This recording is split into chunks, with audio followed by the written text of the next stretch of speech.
des écosystèmes, des problèmes disons, de tout ce qui est la destruction de l'environnement, on en voit dans ces mêmes moments un problème de la sécurité environnementale.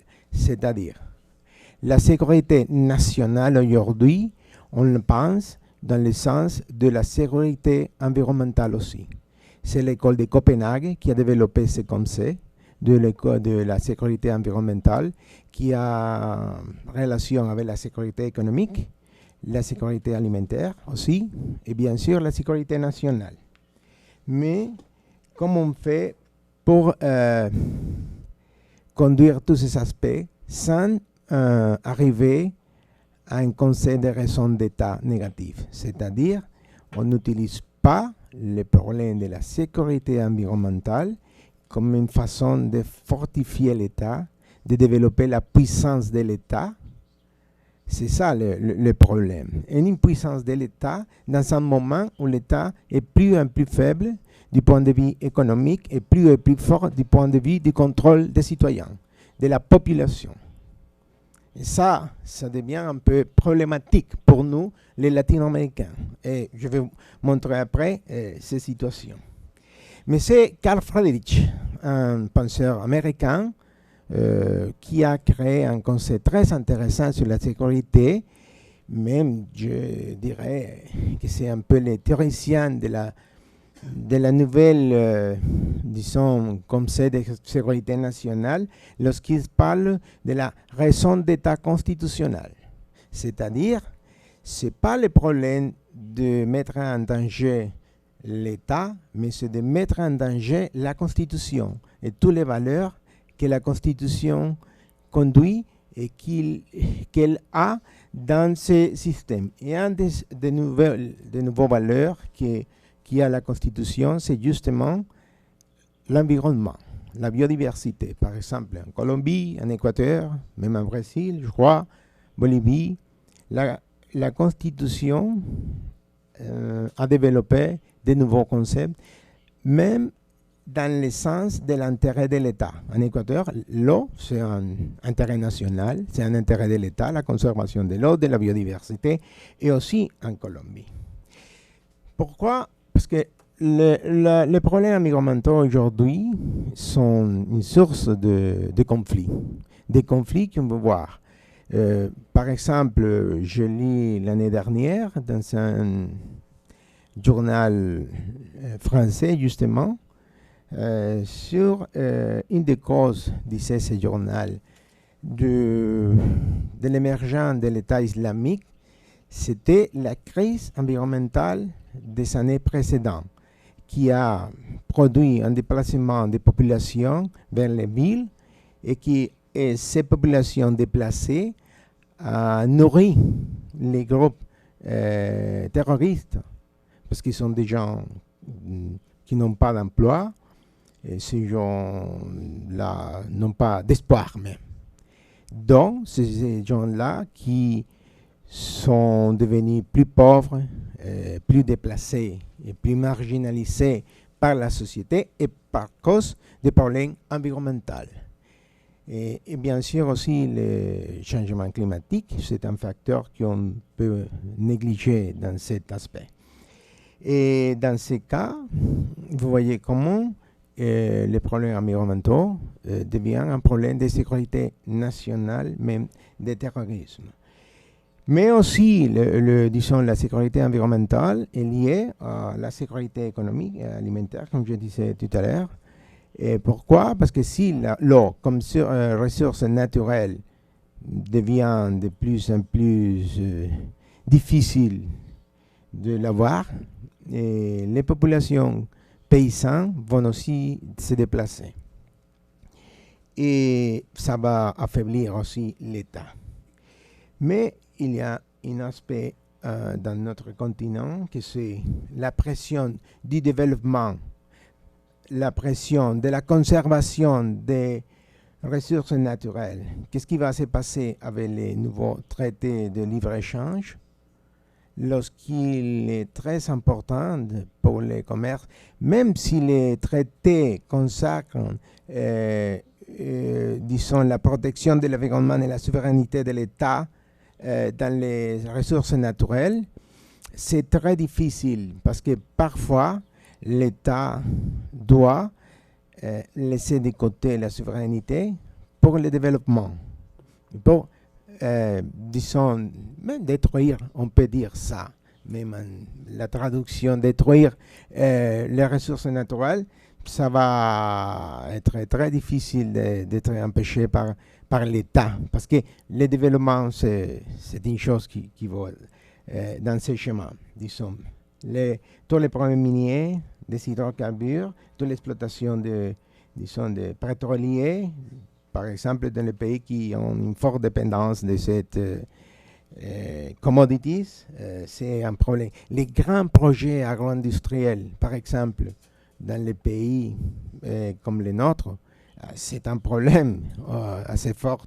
Et si l'État ne parvient pas pour, disons, prévoir ces problèmes, et je crois que ce sont les grands, disons, les grands défis des pays latino-américains de compenser les problèmes de développement, les problèmes de sécurité nationale, les problèmes des droits de l'homme et les problèmes de, bien sûr, la sécurité nationale. Et ça, c'est un des points les plus importants à voir et les plus difficiles aussi à gérer par notre pays. Un dernier mot, et j'ai fini, j'ai une minute encore, je crois. Oui. Et c'est quelques mots pour la Colombie qui est un procès, qui est dans un procès de paix et qui parfois on oublie les problèmes environnementaux comme un problème de post-conflit. Même dans une société, vous croyez que les problèmes que la Colombie et toute la société est engagée dans ces procès? Non, c'est pas vrai. La société a une grande résistance à la signature de paix et c'est le président, le gouvernement est très critiqué par ces aspects. Pourquoi? Parce que il faudrait tout un jour pour essayer d'expliquer ça. Mais en tout cas, le problème de post-conflit en Colombie va avoir un gros, disons, même en espagnol, je ne trouve pas les mots, disons, parce que le post-conflit en Colombie n'est pas clair dans les aspects environnementaux. Donc, dans le post-conflit colombien, l'environnement va devenir un point très important, mais très oublié, très négligé parfois. Et ça, c'est un peu difficile. Je crois qu'il faut montrer au pays l'importance de l'environnement dans les procès de post-conflit. Merci. Merci, Luis Fernando. Now we go to Owen McIntyre. Owen, the floor is yours.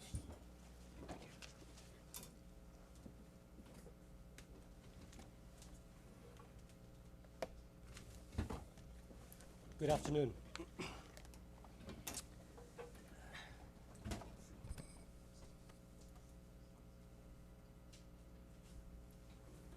I want to talk to you. I want to give you a very brief outline of the evolving picture in international water law regarding the protection of ecosystems. And I want to ask one specific question, and it's this. In protecting ecosystems dependent on transboundary freshwaters, what can we learn from existing regimes of international environmental law? How can these regimes and the practice developed under these regimes inform the substance of international water law? In particular, I want to look at the Ramsar regime, and I use the term regime because rather than the textual provisions of the convention, I'm interested in the technical frameworks developed under the convention.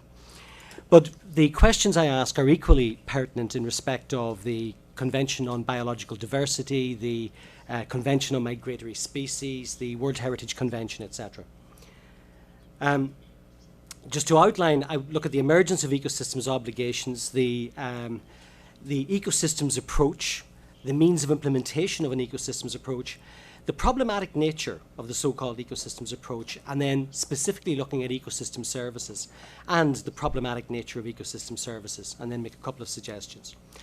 I'm going to assume that we can take it as granted that ecosystems protection, the obligation of ecosystems protection, is now central to international water law. So I'm not going to waste the time I have on going through the evolution of this. Since 1966, with the Helsinki rules, it's clear that we've moved from a paradigm based on the economic utilization of water towards its more sustainable utilization, though that terminology didn't exist at the time. We can track that to specific agreements, the Rio Plata Basin Treaty in 1969, various soft law instruments. The approach has been one of taking account of ecological factors in the larger balancing process, taking account of factors process that is equitable and reasonable utilization. And then the emergence also of discrete ecosystems obligations, the 1992 UN ECE Water Convention, and of course, importantly, the 97 UN Watercourses Convention. Again, we have to look at global non-water environmental conventions. But the question is, to what extent is the ecosystems approach anthropocentric or ecocentric? And how do we redress that balance? The UN Water, if we look at the ecosystems approach, so-called, and the modes of its implementation, well, the UN Watercourses Convention has a general commitment to the protection of the ecosystems of international watercourses, though that's ill-defined or non-defined. We're not sure what that means. And then it proceeds to provide more detailed provisions on pollution control, invasive species, the integration of environmental protection of the freshwater and marine environments. And of course, we have this idea of ecological factors relevant to equitable and reasonable utilization. But over time, our understanding of an ecosystems approach has been developing. So for example, precaution. The notion of precaution is absolutely central to ecosystems protection. Because of course, the idea of precaution as it was given support in the 97 ICJ judgment in Gabčíkovo and Najimaros, the Danube Dams case, stresses the irreversibility of damage and the uncertainty of harm. So think ecosystems and ecosystem dynamics. Environmental assessment, now a generally applicable principle of customary international law, identified and recognized as such by the court in the pulp mills case, based on precaution. But of course, we would expect any form of assessment should be ecologically oriented, or is at least capable of taking account of ecological elements. We have a great deal of technical guidance that has emerged since the adoption of these instruments, which are now global.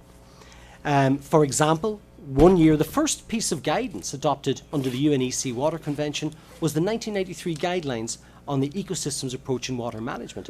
Frankly, looking back at that instrument now, it seems rather naive almost in terms of our lack of understanding of ecosystems. I want to specifically mention, that's why I've highlighted a number of things in red, specifically mention the Ramsar Scientific and Technical Review Panel.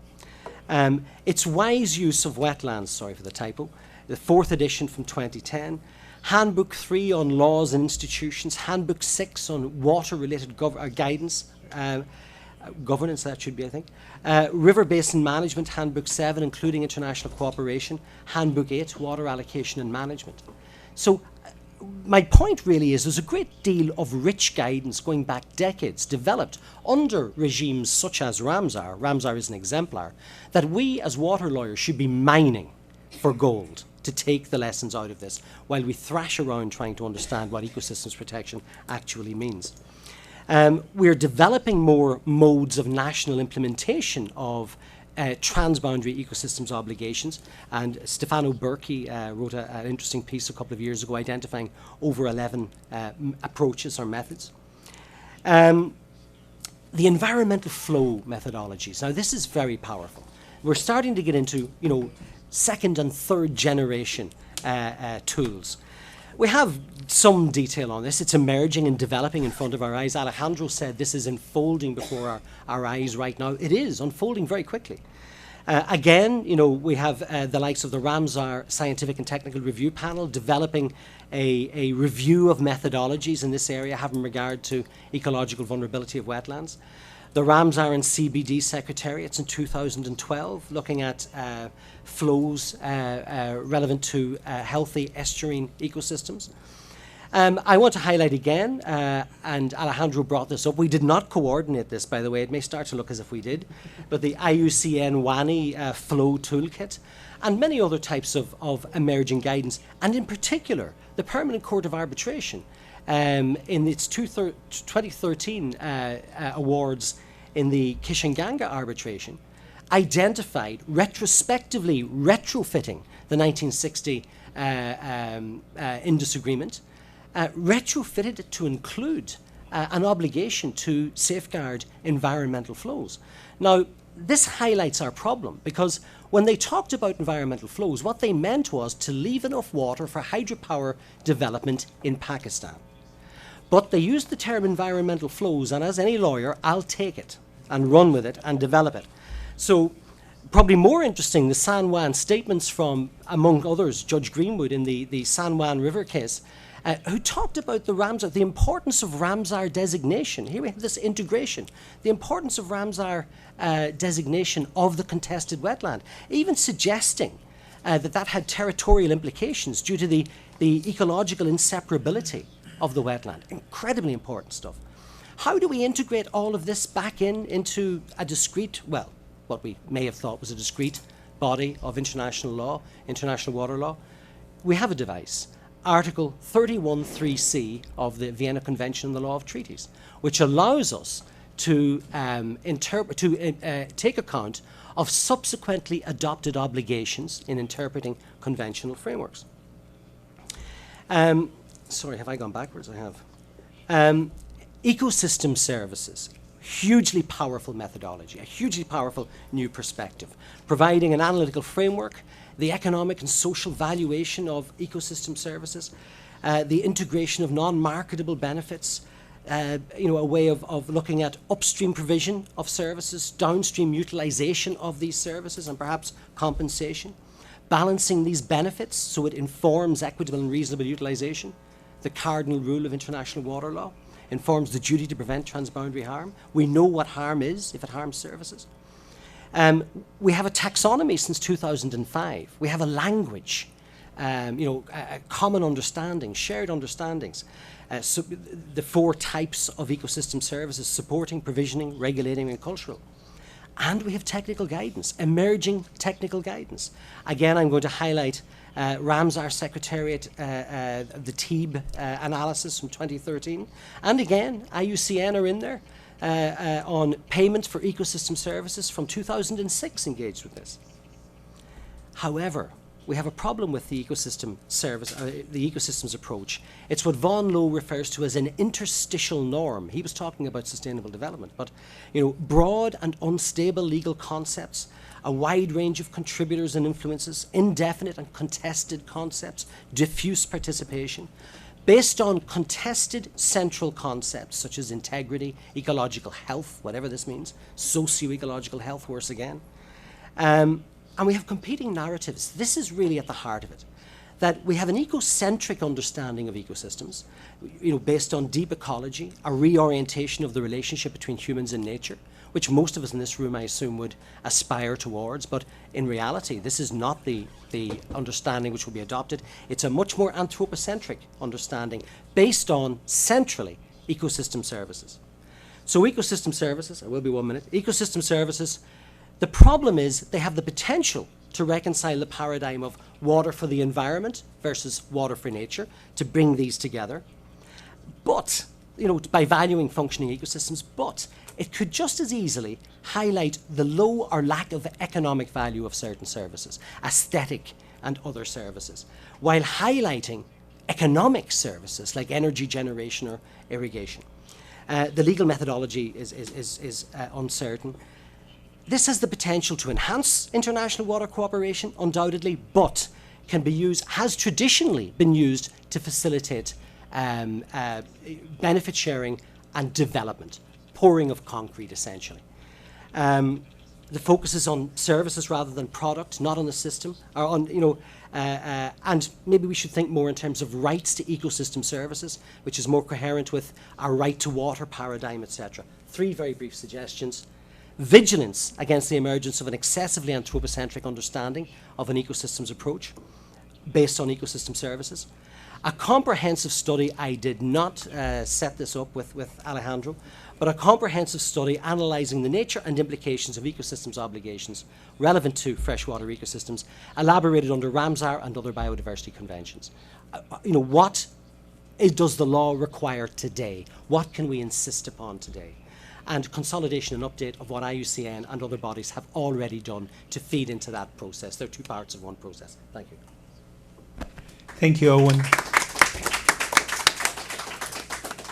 We go now to the last speaker, is Fernando Valgacer, professor at the Catholic University of Rio de Janeiro. Fernando, tudo sua. Obrigado, senhor presidente. Vou falar em português, evidentemente. E o foco da minha palestra vai ser a maneira como o direito brasileiro tem tratado a questão dos recursos hídricos e a questão da biodiversidade. Esse é um tema especialmente importante, não apenas para o Brasil, mas me parece que também internacionalmente, na medida que é sabido que o Brasil possui provavelmente a maior biodiversidade do planeta, e também nós temos aqui no nosso país a maior parte dos recursos hídricos, né? Há estudos mostrando que no Brasil se concentram 12% da quantidade de água doce existente no mundo, além de alguns dos maiores aquíferos. Um deles nós compartilhamos com nossos vizinhos, que é o aquífero Guarani, e o outro, Alter do Chão, que também é um imenso aquífero recentemente descoberto na Amazônia.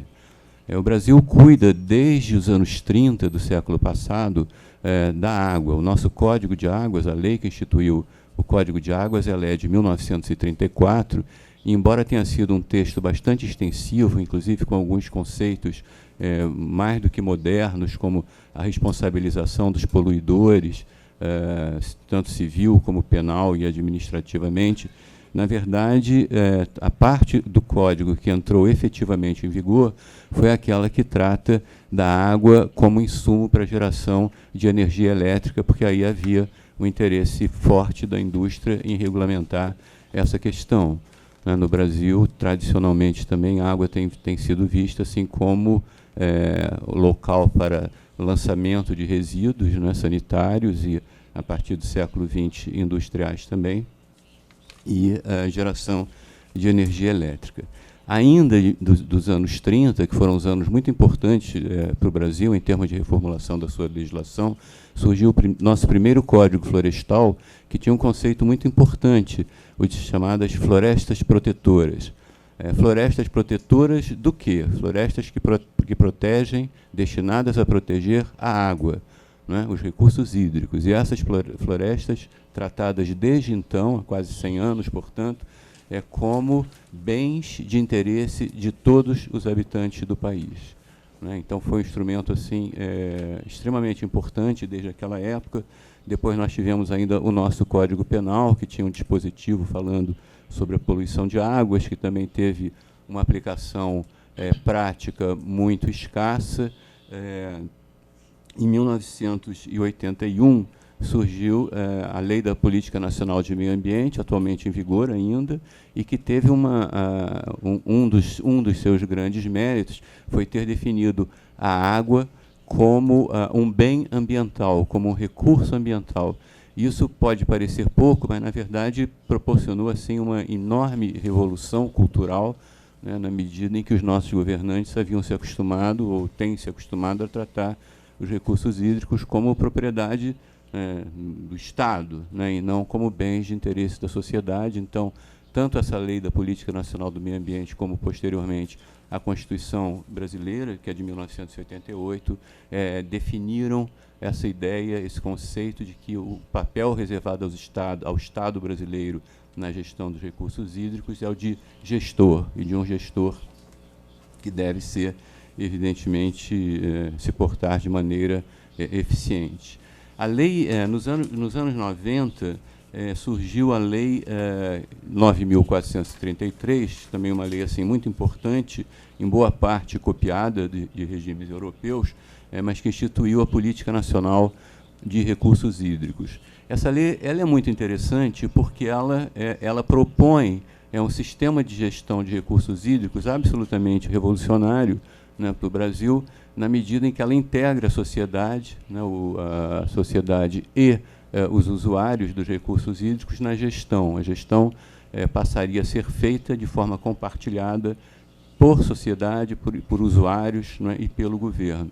E alguns conceitos assim também novos, como, por exemplo, a ideia de que a gestão dos recursos hídricos deveria ser feita por bacias hidrográficas, a gestão e o planejamento que é uma ideia absolutamente coerente com o que a ciência pensa agora, que na prática, e isso é importante que se diga, tem encontrado assim enormes dificuldades, que o Brasil, não sei se todos os senhores sabem, mas é um país, é uma federação em que o poder está dividido entre o poder central, a União, os estados e também os municípios. Os municípios são autônomos nos termos da Constituição.